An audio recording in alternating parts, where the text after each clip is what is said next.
Hey Jeff, how's it going? How you been doing lately?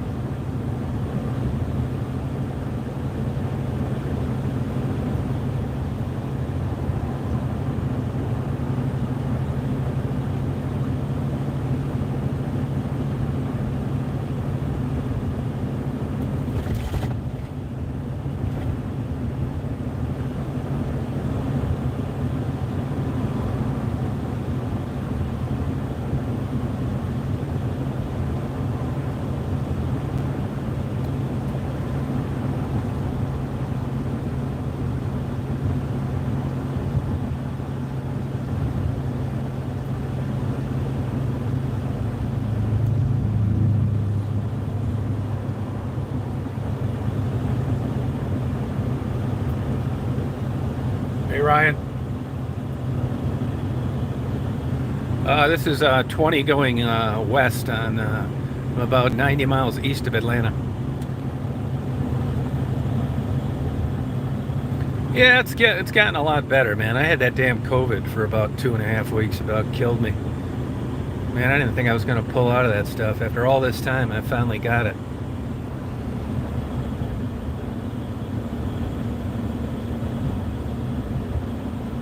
You get these crazy high temperatures. It's 93 here. We're going to get a heat index this week of like 100 all week.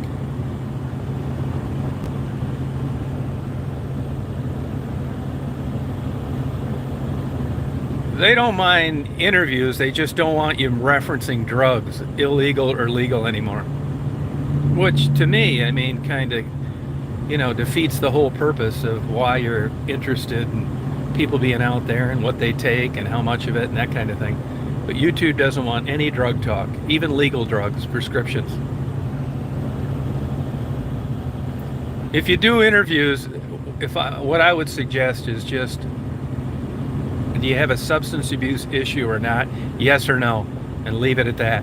Because the minute you go into it, you're going to be dinged, and you're never going to get recommended, and they're going to hassle you on monetization, and just don't do it if you're trying to build a channel.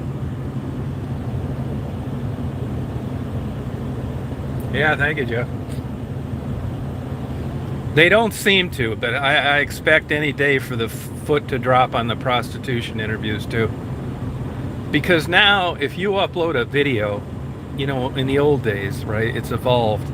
You basically check off that, it can't be offensive, it can't be potentially offensive, it can't be also. I'll give you an example. Now, I'm not a hunter. I wouldn't enjoy hunting. But about 8 months ago, a lot of those hunting channels are popular. I mean, hunting's a big sport, right? So YouTube told all those hunting channels that you're no longer allowed to have kill shots. You can no longer show the animal being killed. Well, what the hell's the sense of a hunting channel, right? So they either had to take the videos down, demonetize them, hide them, privatize them, whatever. It's constantly like that with YouTube. What they're going to is like a family-friendly format, and they let you police your own work. And if they catch you out of the box too much, you'll just never go anywhere on YouTube. So basically, I think what they're looking for is, back in the old day, it was racism, foul language, homophobes, that kind of thing. And I think now they want to make sure when an advertiser's ad pops up in the middle of a video that it's vanilla and it's not potentially offensive in any way. And that's why they're putting the onus on the creators.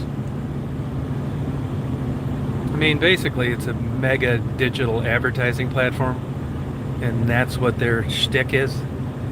And if you don't like it, you can go someplace else. And believe me, they've pissed me off before, and I've looked around for other social media sites. There's YouTube, and there's nothing.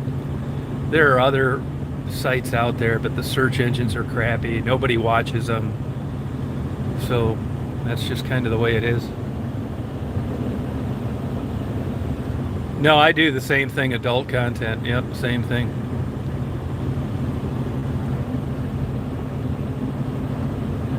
Well, I mean, I don't know if you could really call it censorship. I mean, you can because they're changing the content, but it's a digital advertising platform, and they want to make it Disney, and they don't want anybody being offensive. And after all, when you sign on to the terms of service, either you agree to it or you don't. And if you don't like what they want you doing, then they're going to tell you, well, don't upload videos here. I mean, this YouTube has grown way more than I think they ever dreamed of. So yeah, it is censored, but it isn't censored necessarily because they don't agree or like with what you say. They don't want it to affect the bottom line on advertising.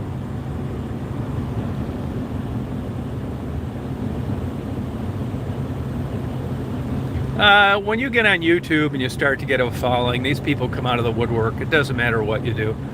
They know that if they put the name in the title, it's going to be some BS. Like I've said from day one, there's no evidence of exposing me in anything. And if there was, don't you think it would be out there by now? None, zero. It's all a bunch of hollow bullshit, made up rumors, because these people are too dumb to create their own content. Yeah, you know what I mean? Yeah. So, I mean, I'm sure there's things that YouTube kind of on the left. Everybody knows that, right? So it's just, you know, it's no different than watching Fox or CNN or anything else, except it's got another level, and that is the bottom line digital advertising.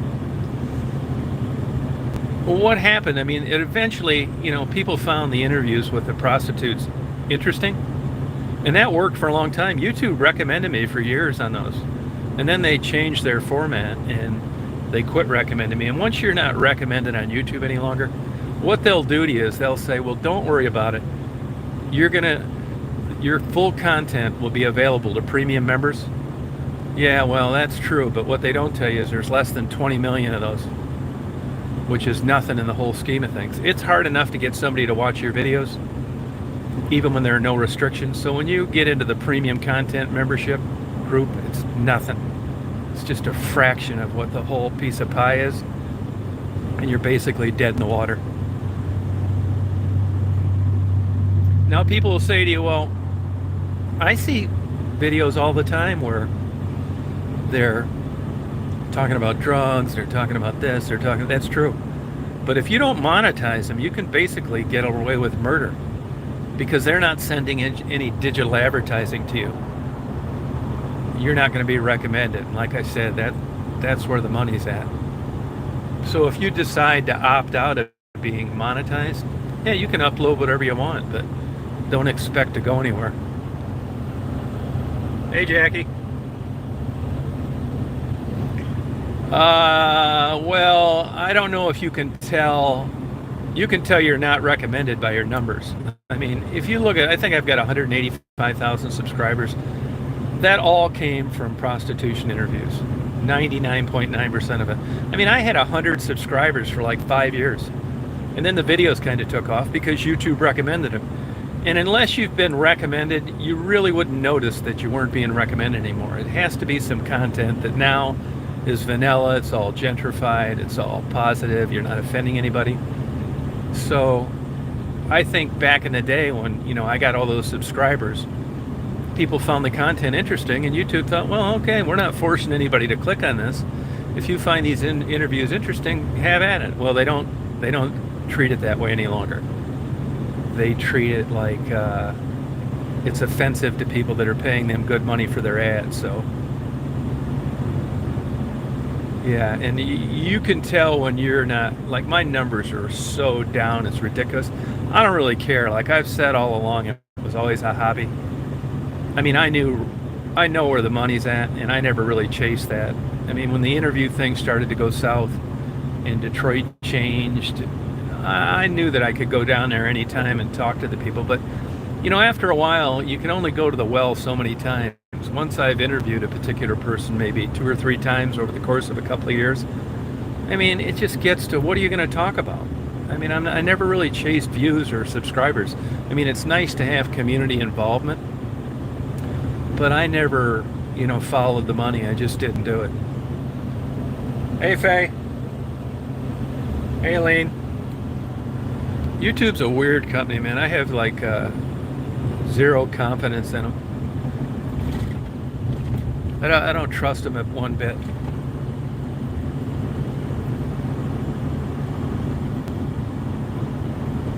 I mean, I'll give you an example. Like, I get emails from people that they're being unsubscribed, which, I'd rather they were not.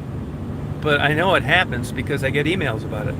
And I think people have better things to do than say they're being unsubscribed when they're not.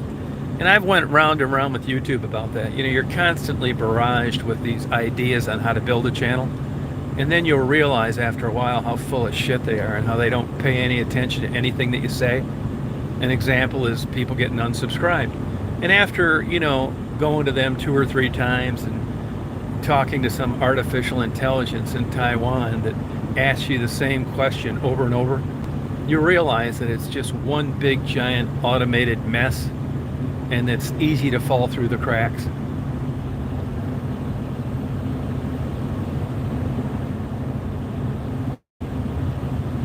Well, I mean, what I would do, if you've watched my videos since, I figured out YouTube was changing things, what I'll do is you'll go there and now I think to be monetized, I think you need 1,000 subscribers and 4,000 viewing hours. Now, to be honest with you, if I were you and I was starting a new channel and I wasn't monetized yet, I'd talk about every damn thing there was. Drugs, how much, what it costs, the whole bit, because you're not getting paid for it anyway. So you might as well start out with a bang and have good interviews. I think it takes away from the interviews when you can't figure out what somebody's on and what they spend and that kind of thing. And then when you get to where you're eligible for monetization, just do like I said. Just say, hey, do you have a substance abuse issue? Yes or no. Leave it at that. Because as crazy as it sounds, I mean, even if I was talking to someone about Prozac or something like that, that's just as bad. It doesn't need to be illegal for them to not want you to talk about it. It's crazy. And deep down, you're always thinking, if they're making money, why can't you make money? In the old days, if you weren't monetized, no ads would come up. Well, that's not happening anymore. YouTube monetizes channels now on their own behalf, even though the creator, the content creator, isn't monetized themselves. So you could be starting, because they go to a video with like 1 million views. I just leave them up there. What I do is I re-upload the same drug talk. But to be honest with you, I mean, after doing so many of those, when you're on the street and you're interviewing like a drug addicted prostitute, to me it just kills the interview when you can't talk about drugs. I mean, I didn't make it a main topic of my interview, but it definitely had a lot to why they were there, why they couldn't leave, why they didn't leave, what have you. And to me, the interviews, when I go back, and once in a while I hate listening to my own voice, when I'm interviewing someone and I listen to an interview where I've edited out what drugs are on, I think it just sucks. I think it's super uninteresting. I think it just kills the whole thing. That would be like doing videos on fly fishing and editing out fish. It just kills it. Oh, sorry, Third Eye. Yeah, if you're just starting out, though, just go balls to the walls. Because you got nothing to lose when you're not monetized. But you still want to pay attention to like egregious violations. Like racism and that kind of shit. I don't think you'd be doing any of that anyway. But there's still certain things, even though you're monetized. Like I know somebody that started a channel about 2 months ago. And they'll go in and they'll privatize your video and unlock it, which means that you can't unlock it. It's just a dead video on your channel that nobody can watch. And you don't want to get on that side of YouTube. Once you get tagged by artificial intelligence or a bunch of people stalking you, you don't want a computer taking over that you're a bad guy, because you never really get a chance to rebut it. Hey, Salty Girl. Yeah, videos mainly, yep. Yeah. Another thing I would do if I was just a new starting channel, Go through and look at, go and put in the search box in YouTube channels that have been removed by YouTube. And you'll be surprised at some channels that were really popular that got canceled because YouTube didn't want them around any longer. And it doesn't always make sense.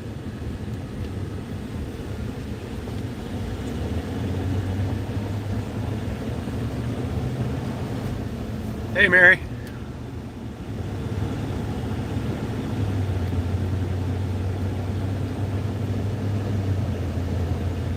Hey, Frisky.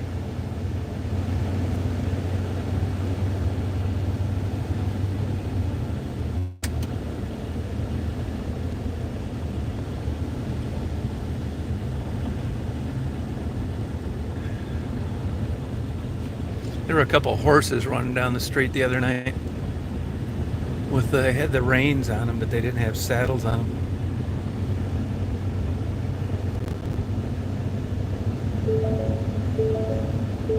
Yeah, that electric sweeter's, they just opened that thing. It's pellets and feed, it's mixed.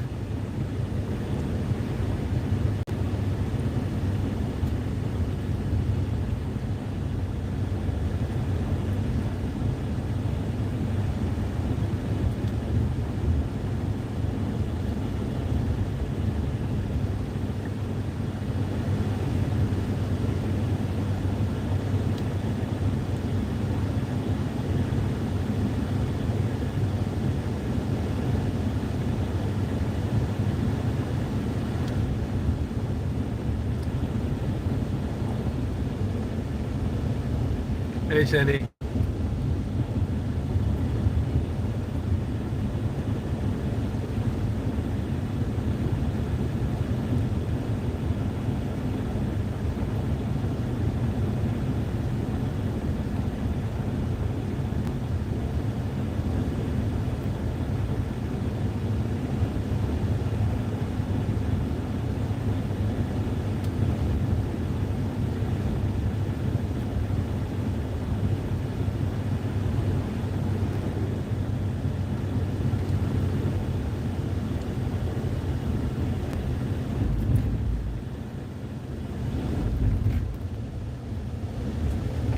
I'm not sure when I'm going back up north. I'm going to build a house down here, and I got to get going on that.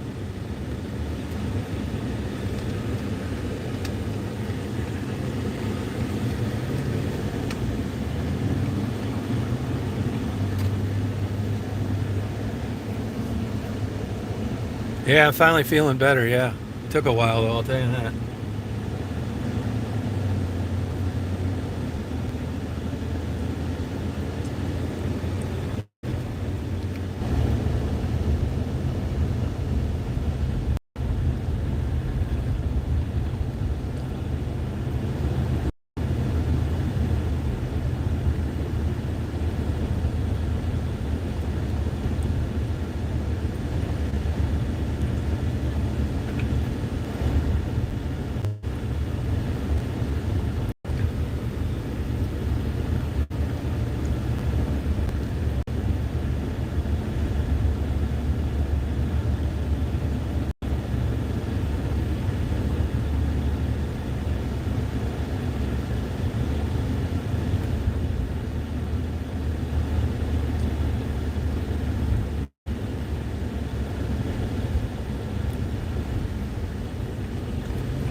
Oh, yeah, it's hot here.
Yeah, 100 degrees. Yeah, it's going to be record heat supposedly. The heat index is going to be that. It's 93 right now.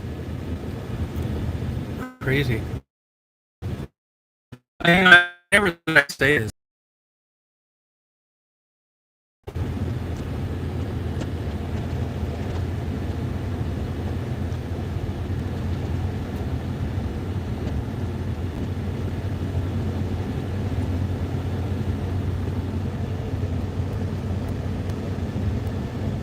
Yeah, good luck on everything. You can always email me too if you have any questions. It's Tom Reed, REED, 1956 at gmail.com. Yeah. Yeah, good luck. Yeah.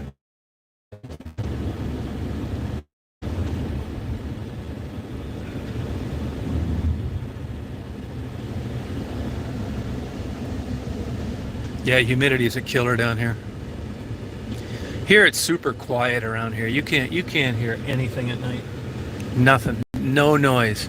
No horns, no sirens, no dogs barking, nothing. Just bugs, birds singing, coyotes once in a while. Hey, squirrely. Now, when this buffers, that's going to be it. It just turns into a crappy signal. So I hope everybody has a good Sunday. And not too many trains go by here.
You too, squirrely.